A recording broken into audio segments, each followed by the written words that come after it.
Hello and welcome back to English Podcast Voice, the place where we break down English for you. I'm your host, Quinn. And I'm Riley. Good to see you, everyone. We are so excited about today's deep dive. Me too. We're tackling two concepts that are, they're so intertwined and just critical for really learning a language. Okay, what are they? Well, first, how our brains actually process language input. And second, how we protect our mental energy so the whole process is, sustainable and not super stressful. Okay, that second part, that really hits home for me. Yeah. Yeah, I think anyone who's serious about learning a language, they get this kind of mental exhaustion it's more than just being physically tired. Mm-hmm. You're constantly translating in your head, you're analyzing, and oh my gosh, you're constantly comparing yourself to other people. Right.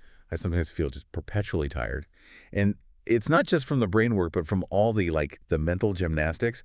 I feel completely drained after a long conversation where I'm trying to figure out, did I get that joke? Was my grammar okay? That's it, exactly. That societal pressure, the pressure to always be on, always explaining ourselves, always performing. Yeah, the perfect. It creates this significant emotional tax.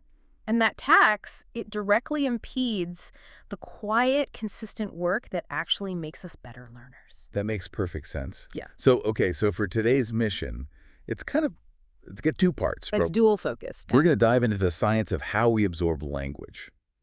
That whole active versus passive listening thing that gets so confusing. It really does. And then we're going to pivot and talk about something I think is super underrated, the role of self-focus and just silence. And this isn't just about feeling less stressed. Right. It's a strategic deep dive into protecting your cognitive energy to boost your confidence and ultimately really accelerate your English proficiency. We have some amazing material today. We really do. It's a blend of academic research on language acquisition and then some just incredibly insightful analysis on the emotional intelligence you need for growth. So we're talking about everything from mindfulness to the difference between reading a physical book versus on a screen. All of that, yes. Okay, here's the hook that I hope keeps all of you listening until the end. We're going to get into some surprising research that says passive listening, if you do it right, is actually never truly passive. Mm-hmm. We'll unpack what that really means. And you have to stick around because we've got a pop quiz at the very end using the advanced vocabulary we're breaking down today.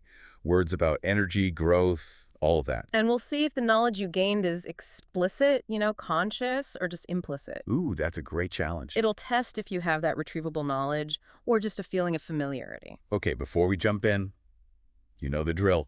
We are building an amazing community here at English Podcast Voice. We really are. We're all about making these complicated ideas accessible. So please take 1 second right now to subscribe to the channel and like this deep dive. It really helps us reach more learners just like you. Okay, let's get into the material. Let's do it. All right, let's unpack this core learning strategy first. Mm-hmm. The scale of active versus passive listening. It sounds like it's one or the other, but the sources say it's more of a spectrum. It is, yeah. It's all defined by how much cognitive effort we're putting in. So can you start us off with the definitions? What exactly is passive listening? Of course.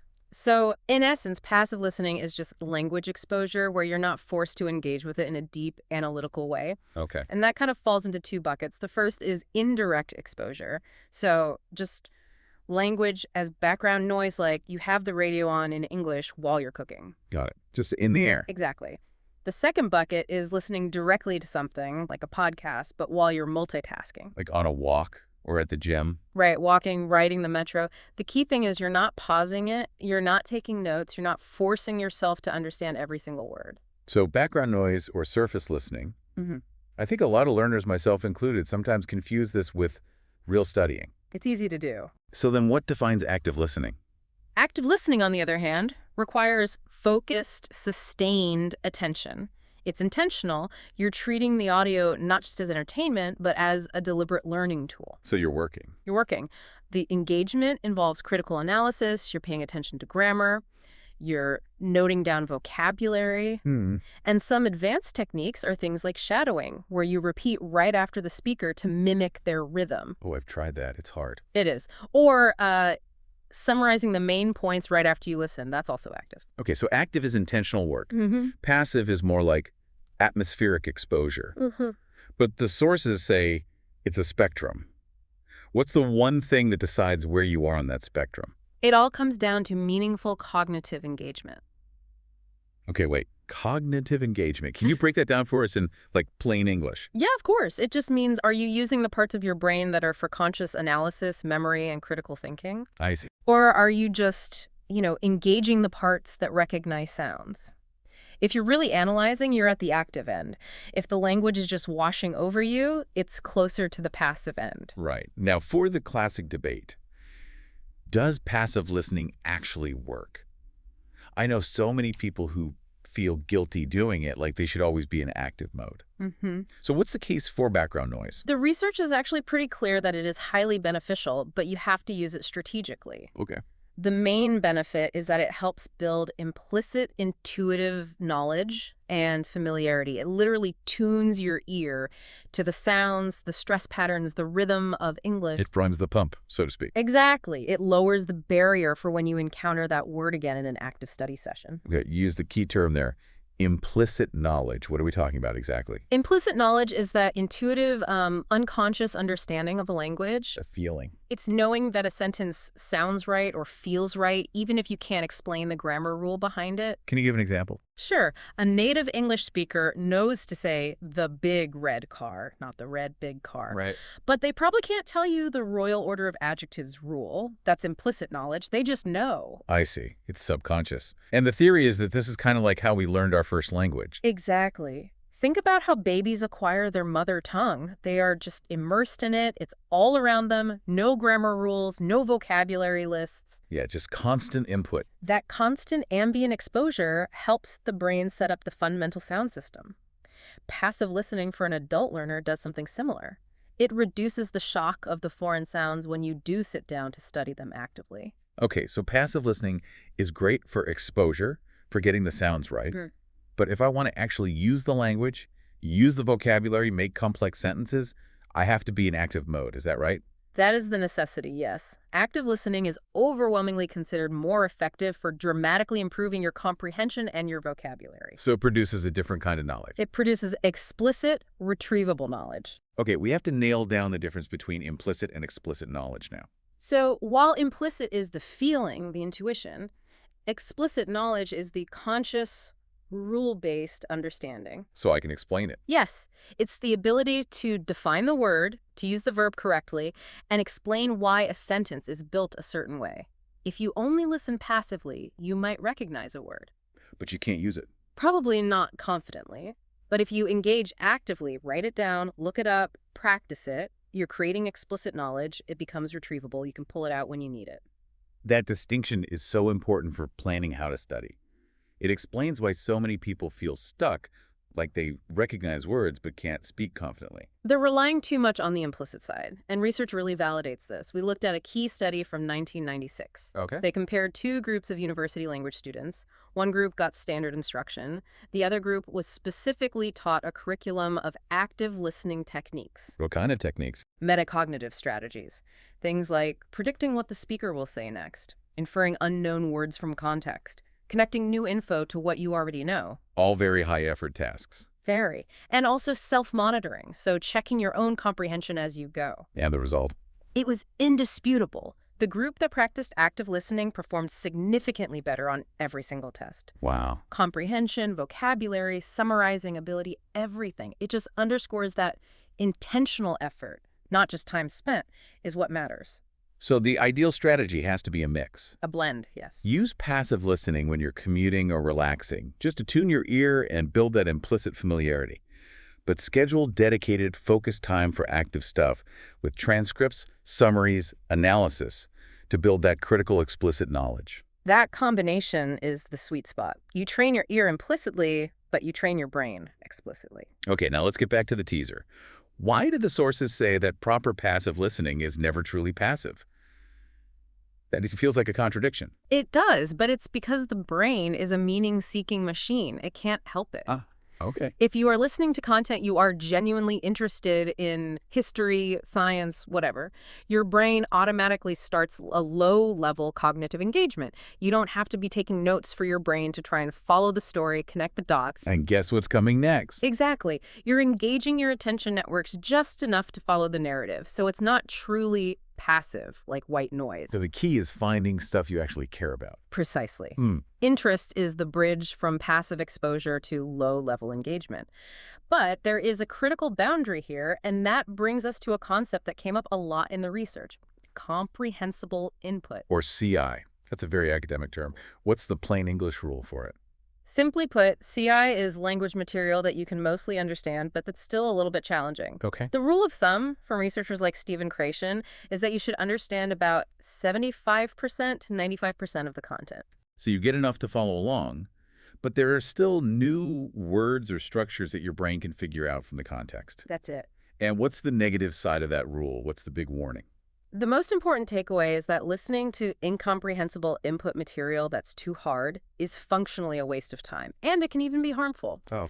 If you understand less than 75%, your cognitive load is just too high. Your brain can't infer meaning, you get frustrated, the learning stops, and you just burn out. So if I, an English learner who knows nothing about physics, try to watch Yeah. a super technical documentary on quantum mechanics, Hmm. that's just noise. Correct. It will just drain your mental energy. You need that context, that foundation, that material that is just challenging enough for your brain to figure out the new bits. That's the zone where real learning happens. This whole discussion is the perfect bridge to our Stop and Unpack protocol, where we dig into the key vocabulary. Let's do it. Let's transition to the 4 terms that are central to this whole discussion. First up is that word we just used, implicit. We said it means intuitive knowledge, but it feels a bit abstract. Can we make it more solid? Absolutely. So implicit describes something that is understood or suggested without being stated directly, or knowledge that you hold subconsciously. The meaning is just inherent in the situation. It's not spelled out. Exactly. It operates outside of full conscious awareness. Give us those varied examples so we can really see it in action. Okay, a formal one. Despite the merger, the teams operated under an implicit understanding of their existing duties. So no one needed to send a memo. They just knew. Right. A casual one. There was an implicit agreement between the roommates about whose turn it was to wash the dishes. No chore chart needed. And a funny one. The security guard's raised eyebrow conveyed an implicit warning to the teenagers. I love that. The meaning is just there. Okay, let's try a mini skit. I'm ready. So I can finally tell the difference between the L and R sounds in Japanese, but I've never actually studied them. That's so cool. It sounds like you've developed an implicit mastery of the sound system just through listening. You can hear the difference, even if you can't explain the phonetic rules. That's exactly it. The knowledge is in my ear, not a rulebook yet. Perfect. And what about common word pairings, collocations for implicit? You'll often see implicit bias, which is an unconscious attitude. Also implicit agreement or implicit contract, and of course implicit knowledge. Got it. Okay, next up, those powerful verbs we used. Hinder and impede. They feel a bit formal, but they're great replacements for slow down or stop. They are. Both mean to create difficulties, to obstruct, or to slow down progress. Impede is generally a little more formal and often suggests a more systematic or official block. Hinder is a bit broader. So let's use impede for the formal example and hinder for the casual one. Sounds good. For a formal example, excessive bureaucratic red tape will severely impede investment in renewable energy. So it's a structural problem. Right. For a casual example, staying up late playing video games seriously hinders my ability to study English in the morning. I feel personally attacked by that example. And a funny one. The ridiculously oversized backpack I was wearing hindered my movement so much I couldn't get on the subway. Been there. Okay, quick dialogue. I feel like I'm making progress with my vocabulary, but my fear of speaking in front of people is a real problem. That fear. That's a significant emotional barrier. You have to find a way around it, or that stress will actively impede your long-term fluency goals. So I need to deal with the fear before it completely stops me. Exactly. And common pairings. You'll hear impede progress, hinder development, hinder growth, and in a technical context, electrical impedance. It's always about resistance. Okay, number 3. Let's go back to that academic term, comprehensible input, or CI. Let's make sure everyone leaves with a really solid practical understanding of it. Okay, so CI is language material where you understand about 75% to 95% of it, which lets you figure out the rest from context. It's that perfect learning challenge. Not too hard, not too easy. Exactly. And the crucial point from the sources, listening to input that is way too hard is just wasted effort. It leads to frustration and burnout. So let's get some real-life examples. Okay, a formal one. Graded readers, which are books with controlled vocabulary, are excellent examples of engineered, comprehensible input. Designed for learners. A casual one. Listening to a podcast summary of a movie you've already seen provides comprehensible input because you already know the plot. Oh, that's a great tip. And a funny one. When talking to a toddler, you use exaggerated gestures to make sure the information is comprehensible input. Right. Okay, let's use it in a conversation. I tried to read a classic novel in English yesterday for 45 minutes, but I had to look up every third word. I just feel totally defeated. Stop. You're hitting the incomprehensible wall. You need to find material that's actually comprehensible input. Try an easier young adult novel or a simplified news summary first. You need some small wins. That changes the goal from finish the book to understand the content. Exactly. And collocations. You'll hear CI hypothesis, target language CI, or CI strategies in discussions about language learning. Okay, our final word for this section. Outgrow. I usually think of this with clothes, but its metaphorical meaning is so much more powerful, especially for what we're about to discuss. It is. To outgrow something or someone means to mature or develop beyond it, so the old relationship, habit, or situation is no longer compatible with your current goals. The sources said this is a good thing, that outgrowing people is a sign of growth, even if it's hard. Let's do the examples. For it. A formal one. As the startup grew, it quickly outgrew the capacity of its original servers. A good problem to have. A casual one. I realized I had outgrown my tendency to seek validation from social media. Also a good problem to have. And a weird one. I finally outgrew my childhood fear of garden gnomes. Okay, let's use it in a dialogue about personal change. I've noticed you're spending less time with our old high school friends. Is everything okay? Yeah, things are fine, but our priorities are just different now. I'm focused on my career and learning English, and honestly, I think I'm just outgrowing that phase of constant socializing that doesn't really fit my path anymore. That's a brave thing to recognize. Growth requires making space. Exactly. And what are some common collocations? You can outgrow a phase, outgrow a habit, outgrow a dependency, and especially for our next topic, outgrow the need for external approval. Perfect transition. We are now pivoting from the mechanics of learning to the mechanics of the mind. This is all about how to stop feeling so drained. And it's all rooted in the power of self-focus and silence. The core struggle, especially for learners, is feeling like you're always being watched, right? Like there's a spotlight on every mistake you make. We're afraid of being judged. But the sources offered this really profound reframe. Most people are way too busy thinking about their own lives and their own insecurities to be intensely focused on yours. We waste so much energy thinking, oh no, what if I use the wrong verb tense? What if I pause for too long?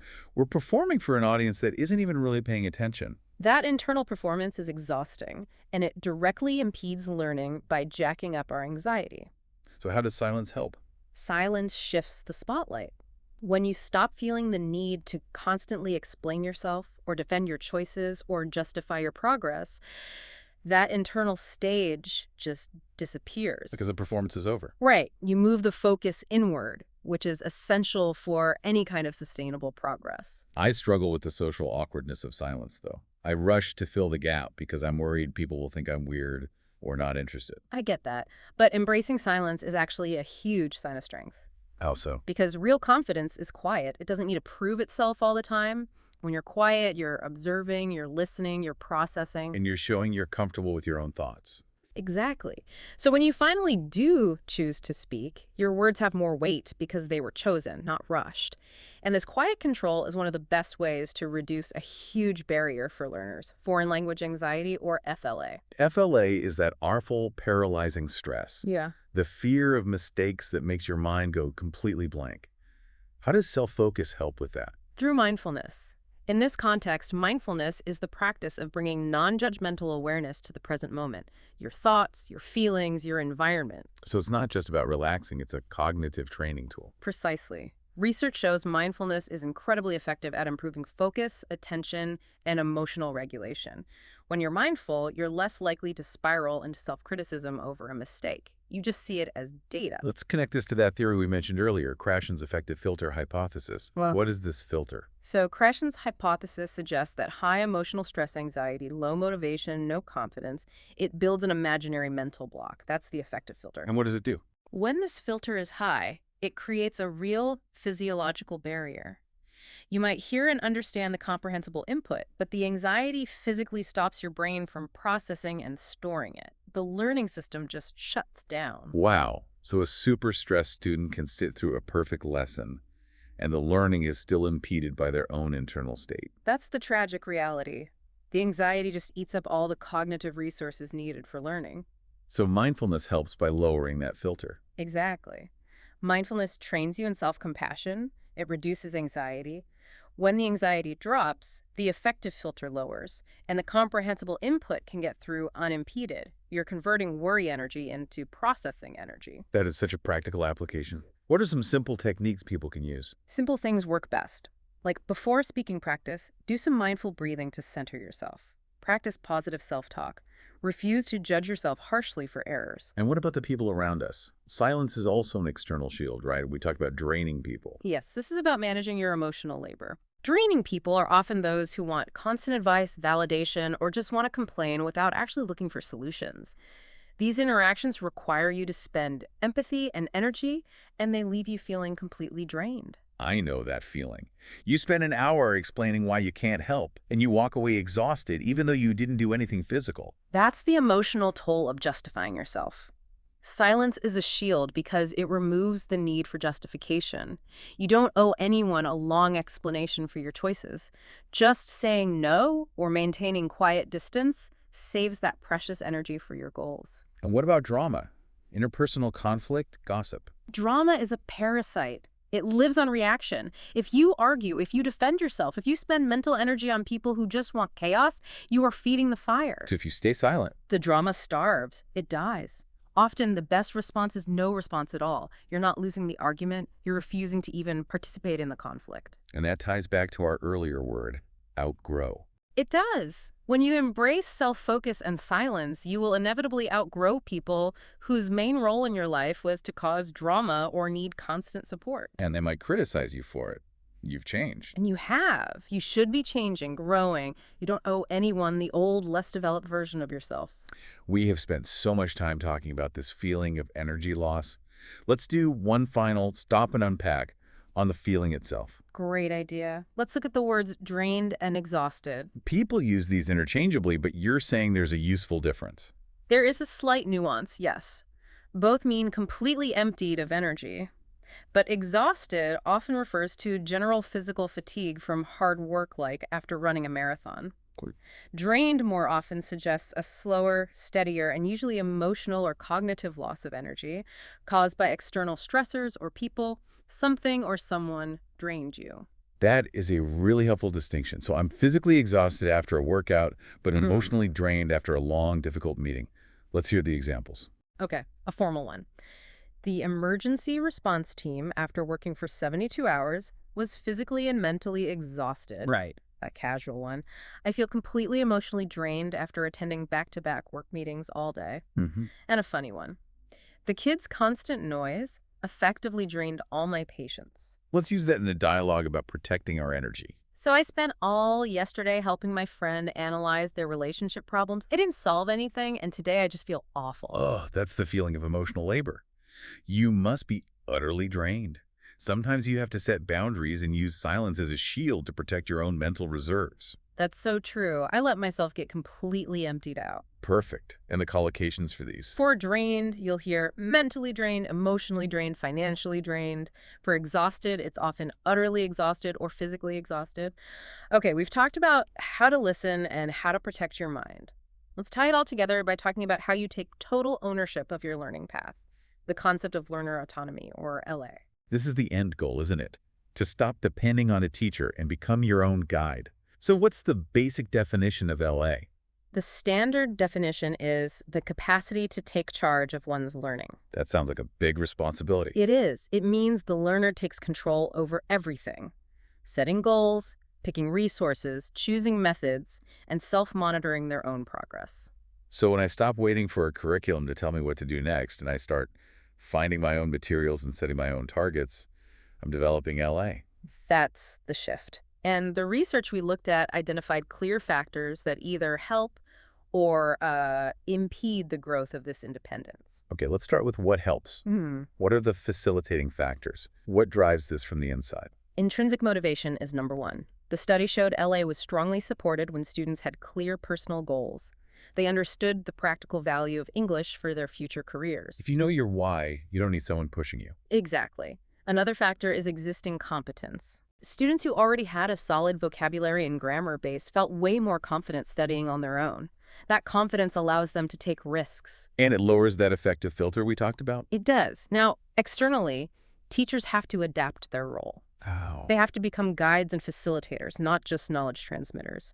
So instead of giving answers, they suggest resources. They pose complex questions that make students go find the answers themselves. So the goal isn't to make the student feel smart today, but to make them capable tomorrow. Yes, they have to avoid the dependency trap. And the other big facilitator is technology. Mobile apps, computers, software, they are crucial tools for efficiency. They let learners plan, monitor, and analyze their own learning. Right. Okay, now let's flip it. What are the obstacles, the impeding factors that stop LA from growing? The biggest internal one is a lack of awareness. Many learners struggle because they just don't know what to learn or how to set goals on their own. They feel directionless. And that uncertainty leads to anxiety and running back to the teacher for help. Which brings us to the biggest external obstacle, passive teaching. The sources called this the positivism trap. Wait, so being too helpful is bad? That sounds wrong. It is highly detrimental in the long run, yes. The positivism trap is when teachers provide excessive explanations for everything. They give the answers away too quickly. But doesn't that help you learn? Getting immediate correction. It stunts the development of critical thinking. When instructors just give you the solution, students get used to waiting for it. It creates lazy, dependent learners who stop trying to struggle with the problem themselves. And the struggle is where the real learning happens. That self-discovery is what builds competence and confidence. When teachers explain everything, the subconscious message is, you can't figure this out on your own. Wow, I never thought of it that way. What else gets in the way? The last big one is materials issues. If the learning resources are boring, outdated, or just not relevant to the learner's goals, the drive for autonomous study just dies. That makes sense. And this whole discussion on resources leads us to that final debate. Physical versus digital books. Yes, we looked at research on extensive reading courses that shifted to digital platforms. So what were the pros of the digital format? The convenience is huge. Portability, adjustable font size, built-in dictionaries, search functions, all of that makes learning more efficient. And the drawbacks? Students mentioned eye strain, and that different devices had frustratingly different features. And, of course, the huge potential for digital distraction. Pop-up notifications. Exactly, but the really interesting part was the psychological reason students still preferred physical books. Okay, tell me. It came down to two things. First, tactile appreciation. Just the satisfaction of holding a real object. But more importantly, spatial memory cues. What's that? When you read a physical book, your brain used the location of the text on the page and the physical thickness of the book to help you remember things and judge your progress. Oh, so my brain is better at remembering that a key idea was on the top left of the page about halfway through the book. Precisely. The physical book is a fixed spatial map. Digital scrolling removes those anchors, which actually increases the cognitive load needed to navigate and remember. So what's the final conclusion? Which is better? The study said neither format is universally superior. Digital has its conveniences, but the psychological preference for physical books is real and needs to be respected. Course coordinators have to find a balance. It's time for our common mistake segment. We're going to tackle something that comes up all the time, especially when talking about emotions like feeling drained or confused. We are going back to that classic hurdle. Confusing adjectives that end in egim versus those that end in ed. Okay, I have a question from a dedicated learner. They asked, can I say, I am so draining from my work? That's a perfect example. It's so close, but so wrong. Why? What does that sentence actually mean? If you say, I'm so draining, you are saying that you are the source of the energy loss. You are the one making other people tired. Definitely not what they meant. They're the one who's tired. Exactly. So the rule you have to master for emotional vocabulary is this. Ing describes the source or the cause of the feeling. Okay, the source is ing.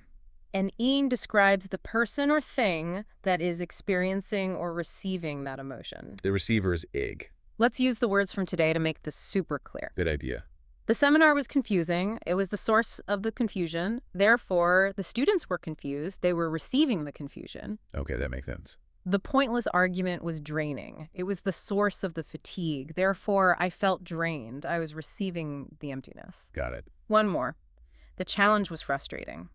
The source. So the participant became frustrated, the receiver. So, to correct our learner's sentence, since the work is the cause of the feeling, the correct way to say it is, I am so drained by my work. Because the work is draining. Yes, you got it. Master that, and how you express emotions will get so much more accurate. Quinn and all of you listening, it is time for our pop quiz. We're going to test your retention with the 5 target words and concepts from today. You ready? I am so ready. Let's see if my effective filter was low enough. All right, question 1. I know that the phrase, "it is what it is always said quickly and informally by native speakers, but I've never studied why. What kind of knowledge is that? Oh, that is implicit knowledge. It's intuitive subconscious. Correct. Question 2. A government's slow bureaucracy is stopping a major construction project from moving forward. Is that process hindering the project or outgrowing it?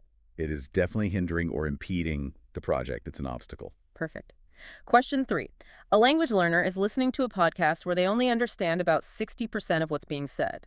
What fundamental rule are they violating? They are violating the rule of comprehensible input, or CI. It's too difficult for them. Excellent. Question 4. You change careers. As a result, you stop going to your old industry's meetings because they no longer fit your goals. What are you doing? I am outgrowing the need for those meetings. It's a sign of growth. Precisely. And last one, question 5. After hours of listening to a friend's problems and giving them support, you feel totally depleted. You feel I feel completely drained. That specific emotional fatigue. flawless. You have proven your listening was deeply active, and I hope all of you at home felt just as confident. That wraps up our deep dive. Let's do a quick summary of the 3 most important takeaways. Go for it. First, the key to efficient listening is knowing the difference between active and passive, and making sure your material is comprehensible input. Second, choosing self-focus and silence is a powerful strategy to protect your mental energy, reduce foreign language anxiety, and lower your effective filter. And finally, developing learner autonomy means taking charge, embracing the struggle, and not falling into the trap of depending too much on a teacher. Silence isn't weakness, it's control. And I want to leave all of you with one final thought. Never feel guilty for choosing peace over chaos. You do not owe anyone the old version of yourself. Your growth is your priority. I love that. Now for your micro challenge this week. Yeah. Try to use the word impede or implicit when you talk about your learning. Use it in a sentence and own it. And of course, don't forget to like and subscribe to English Podcast Voice. I'm Quinn. See you next time. And I'm Riley. Bye.